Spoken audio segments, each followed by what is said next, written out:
17 শ্রেণীর ব্যক্তি মুসলমান হয়েও জান্নাতে যেতে পারবেন না। এর কারণ কি? কেনই বা তারা জান্নাতে যেতে পারবে না?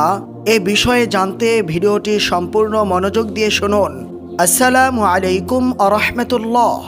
সম্মানিত দর্শক মণ্ডলী, 17 শ্রেণীর ব্যক্তি মুসলমান হয়েও জান্নাতে প্রবেশ করতে পারবে না। কিছু ক্ষেত্রে এমনও বলা হয়েছে যে এমনকি তারা জান্নাতের সুঘ্রাণও পাবে না। দর্শক, এই 17 শ্রেণীর মানুষের মধ্যে আপনিও আছেন কিনা জেনে নিন। আর প্রত্যেক মুসলমানের জানা খুবই জরুরি। আমি হাদিসের বর্ণনা সহকারে উল্লেখ করব এই ভিডিওতে। সুপ্রিয় দর্শক, এই দুনিয়ার জীবন ক্ষণস্থায়ী, জান্নাত মানুষের শেষ ও চিরস্থায়ী বাসস্থান। এই জীবনের পরেই শুরু হবে পরকালের চিরস্থায়ী জীবন, যে জীবনের শুরু আছে শেষ নেই। দুনিয়ার জীবনে যারা সফল, পরকালের চিরস্থায়ী জান্নাতি তাদের শেষ ও চূড়ান্ত ঠিকানা। যারা দুনিয়ার জীবনে ব্যর্থ, তাদের পরিণাম জাহান্নাম। মুসলমান হয়েও যারা জান্নাতে প্রবেশ থেকে বঞ্চিত থাকবে, হাদিসে উল্লেখ আছে 17 শ্রেণীর ব্যক্তি মুসলমান হয়েও জান্নাতে প্রবেশ করতে পারবে না। তারা যতই নেক আমল করুক না কেন, জান্নাত তাদের জন্য হারাম হয়ে যাবে। নাউযুবিল্লাহ। প্রিয় দর্শক, যে 17 শ্রেণীর মানুষ জান্নাতে যেতে পারবে না, আমি এক এক করে রাসূলুল্লাহ সাল্লাল্লাহু আলাইহি ওয়াসাল্লামের হাদিস সহ বলছি। নাম্বার 1, হারাম ভক্ষণকারী জান্নাতে যেতে পারবে না। হযরত জাবের ইবনে আব্দুল্লাহ রাদিয়াল্লাহু তাআলা আনহু থেকে বর্ণিত, রাসূলুল্লাহ সাল্লাল্লাহু আলাইহি ওয়াসাল্লাম বলেন, যে দেহ হারাম খাদ্য দ্বারা লালিত পালিত হয়েছে তা জান্নাতে প্রবেশ করবে না। সুনানে বাইহাকি, হাদিস নং 5520। নাম্বার 2, আত্মীয়তার সম্পর্ক ছিন্নকারী জান্নাতে যাবে না। হযরত জুবাইর ইবনে মুতঈম রাদিয়াল্লাহু তাআলা আনহু হতে বর্ণিত, রাসূলুল্লাহ সাল্লাল্লাহু আলাইহি ওয়াসাল্লাম ইরশাদ করেন, আত্মীয়তার সম্পর্ক ছিন্নকারী ব্যক্তি জান্নাতে প্রবেশ করবে না। সহিহ বুখারী, হাদিস নং 5525। দর্শক, 3 নাম্বার হলো প্রতিবেশীকে কষ্ট দানকারী জান্নাতে যাবে না।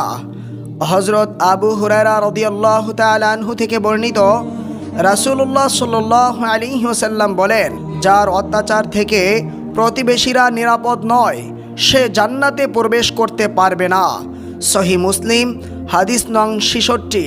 নাম্বার 4, মাতা পিতার অবাধ্য সন্তান, দায়ুস ও পুরুষের বেশ ধারণকারিণী জান্নাতে যেতে পারবে না। রাসূলুল্লাহ সাল্লাল্লাহু আলাইহি ওয়াসাল্লাম ইরশাদ করেন, 3 শ্রেণীর লোক জান্নাতে যাবে না। 1, মাতা পিতার অবাধ্য। 2, দায়ুস, অর্থাৎ যে ব্যক্তি তার স্ত্রী, বোন প্রমুখ অধীনস্থ নারীদের বেপর্দা চলাফেরায় বাধা দেয় না। এবং পুরুষের বেশ ধারণকারিণী মহিলা জান্নাতে যেতে পারবে না। মুস্তাদরাকে হাকিম, হাদিস নং 226। নাম্বার 5, অশ্লীল ভাষী ও উগ্র মেজাজি জান্নাতে যেতে পারবে না। হারেস বিন ওয়াহাব রাদিয়াল্লাহু তাআলা আনহু বর্ণনা করেন, রাসূলুল্লাহ সাল্লাল্লাহু আলাইহি ওয়াসাল্লাম ইরশাদ করেছেন, অশ্লীল ভাষী ও উগ্র মেজাজি ব্যক্তি জান্নাতে যাবে না। আবু দাউদ শরীফ, হাদিস নং 4168। নাম্বার 6, অধীনস্থদেরকে ধোঁকা দানকারী শাসক জান্নাতে যেতে পারবে না। হযরত মাকাল বিন ইয়াসার রাদিয়াল্লাহু তাআলা আনহু থেকে বর্ণিত, তিনি বলেন, আমি রাসূলুল্লাহ সাল্লাল্লাহু আলাইহি ওয়াসাল্লামকে বলতে শুনেছি, মুসলমানদের উপর প্রতিনিধিত্বকারী শাসক যদি এ অবস্থায় মারা যায় যে সে তার অধীনস্থদেরকে ধোঁকা দিয়েছে, তাহলে আল্লাহ তাআলা তার জন্য জান্নাত হারাম করে দিবেন। সহিহ বুখারী, হাদিস নং 6618। নাম্বার 7, অন্যের সম্পদ আত্মসাৎকারী জান্নাতে যাবে না। হযরত আবু উমামা রাদিয়াল্লাহু তাআলা আনহু থেকে বর্ণিত, রাসূলুল্লাহ সাল্লাল্লাহু আলাইহি ওয়াসাল্লাম ইরশাদ করেন, যে ব্যক্তি কসম করে কোনো মুসলমানের সম্পদ আত্মসাৎ করে, আল্লাহ তাআলা তার জন্য জাহান্নাম ওয়াজিব করে দেন এবং জান্নাত হারাম করে দেন। এক ব্যক্তি বললেন, ইয়া রাসূলুল্লাহ, যদি সামান্য কোনো জিনিস হয়? তিনি বললেন, যদিও পিলু গাছের একটি ছোট ডাল হোক না কেন। সহিহ মুসলিম, হাদিস নং 196। নাম্বার 8, খোটাদানকারী, অবাধ্য সন্তান ও মদ্যপ জান্নাতে যাবে না। হযরত আব্দুল্লাহ ইবনে আমর রাদিয়াল্লাহু তাআলা আনহু বলেন, নবী করিম সাল্লাল্লাহু আলাইহি ওয়াসাল্লাম ইরশাদ করেন, উপকার করে খোটাদানকারী, মাতা পিতার অবাধ্য সন্তান, সর্বদা মদ পানকারী, এই 3 শ্রেণীর মানুষ জান্নাতে প্রবেশ করবে না। সুনানে নাসাই, হাদিস নং 5577।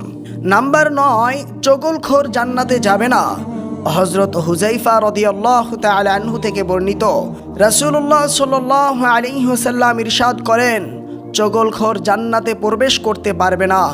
সহিহ মুসলিম, হাদিস নং 151।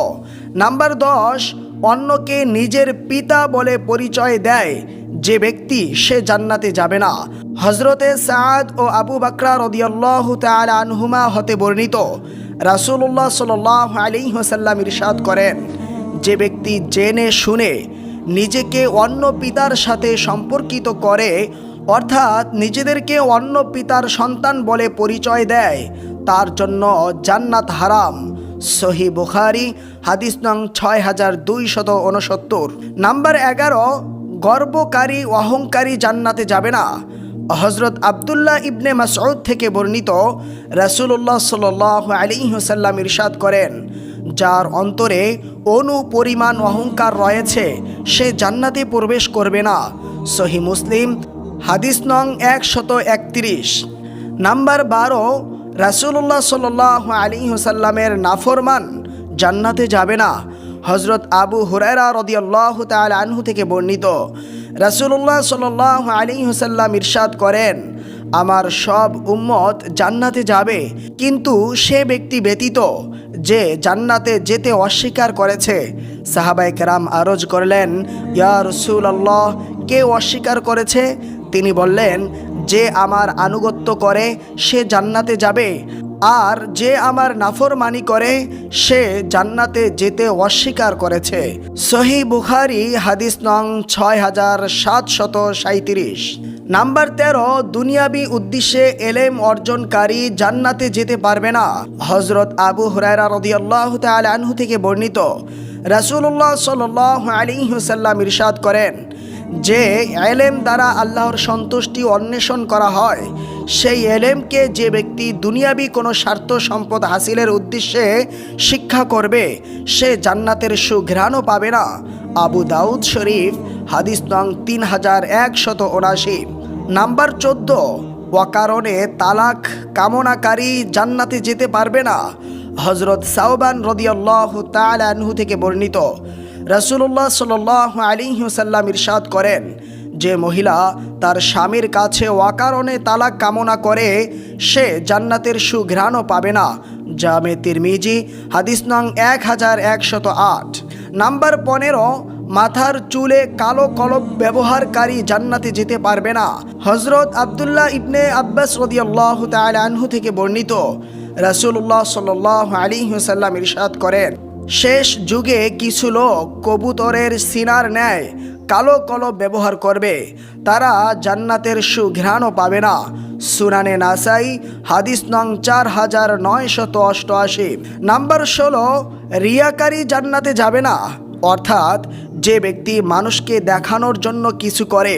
হযরত আবু হুরায়রা রাদিয়াল্লাহু তাআলা আনহু থেকে বর্ণিত এক দীর্ঘ হাদিসে রাসূলুল্লাহ সাল্লাল্লাহু আলাইহি ওয়াসাল্লাম ইরশাদ করেন, কিয়ামতের দিন সর্বপ্রথম একজন শহীদকে ডাকা হবে, অতঃপর একজন কারীকে ডাকা হবে, অতঃপর একজন দানশীল ব্যক্তিকে হাজির করা হবে, প্রত্যেককে তার কৃতকর্ম সম্পর্কে জিজ্ঞাসা করা হবে, অতঃপর শহীদকে বীর বাহাদুর উপাধি লাভের উদ্দেশ্যে জিহাদ করার অপরাধে, কারী সাহেবকে বড় কারীর উপাধি ও সুখ্যাতি লাভের জন্য কিরাত শিকার অপরাধে, এবং দানশীলকে বড় দাতা উপাধি লাভের নিয়তে দান সদকা করার অপরাধে উপর করে জাহান্নামে নিক্ষেপ করা হবে।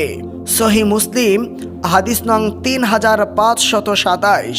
প্রিয় দর্শক, এই হাদিস থেকে বোঝা গেল, কেউ যদি লোক দেখানো বা উপাধি পাওয়ার লোভে কোনো কাজ করে, তাহলে সে কাজের প্রতিদান সে পাবে না, বরং তাকে জাহান্নামে যেতে হবে।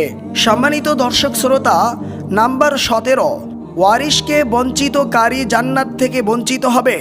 রাসূলুল্লাহ সাল্লাল্লাহু আলাইহি ওয়াসাল্লাম ইরশাদ করেন, যে ব্যক্তি কোনো ওয়ারিশকে তার অংশ থেকে বঞ্চিত করলো, আল্লাহ তাআলা তাকে জান্নাতের অংশ থেকে বঞ্চিত করবেন।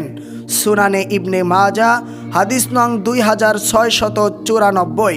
সম্মানিত দর্শক শ্রোতা, এই হলো 17 শ্রেণীর ব্যক্তি যারা জান্নাতে তো যেতে পারবেই না, বরং জান্নাত তাদের জন্য হারাম হয়ে যাবে।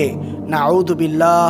আল্লাহ তাআলা মুসলিম উম্মাহকে হাদিসে ঘোষিত জান্নাতের অন্তরায় কাজগুলো থেকে বিরত থাকার তৌফিক দান করুন।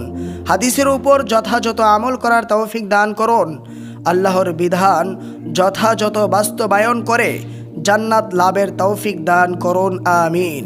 সম্মানিত দর্শক শ্রোতা, ভিডিও শেষে আপনাদের কাছে ছোট্ট একটি অনুরোধ, এরকম ইসলামিক ভিডিও পেতে আমাদের চ্যানেলটি সাবস্ক্রাইব করে পাশে থাকা বেল আইকনটি প্রেস করে রাখুন।